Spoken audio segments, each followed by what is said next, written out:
శాఖకు మరొక భారీ పెట్టుబడి రాబోతోంది. ఇన్వెస్ట్ చేసేందుకు ప్రముఖ నిర్మాణ సంస్థ కే రహేజా ముందుకొచ్చింది. 2172.26 కోట్ల మేర పెట్టుబడులు పెడతామని ప్రభుత్వానికి ప్రతిపాదించింది. ఐటీ సంస్థలకు అవసరమైన వాణిజ్య నివాస భవనాల సముదాయాలు నిర్మించేందుకు ఆసక్తి వ్యక్తం చేసింది. మధురవాడ ఐటీ హిల్లో 27.10 ఎకరాల భూమిని కోరింది. ఈ ప్రాజెక్టుతో దాదాపుగా 9000 నేపథ్యంలో మరొక పెట్టుబడి పెట్టేందుకు రహేజా ఐటీ మెగా ప్రాజెక్ట్ ఏదైతే ముందుకు వచ్చింది.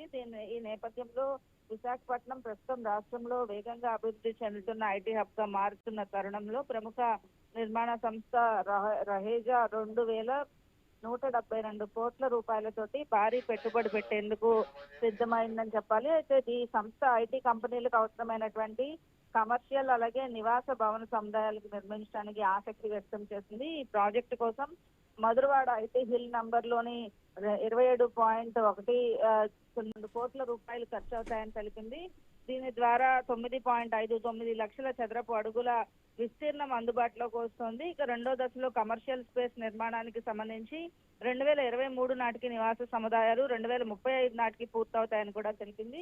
ఈ నేపథ్యంలో మరొక అతిపెద్ద మెగా ప్రాజెక్ట్ ఏదైతే ఉందో అది ఐటీ విప్లవానికి పునాది కాబోతోంది. ఈ నేపథ్యంలో విశాఖలో మరొక కంపెనీ ఏదైతే తమ పెట్టుబడులను పెట్టేందుకు ముందుకు వచ్చిందని చెప్పుకోవాలి. ఆశ. Right Kanthi, thanks for the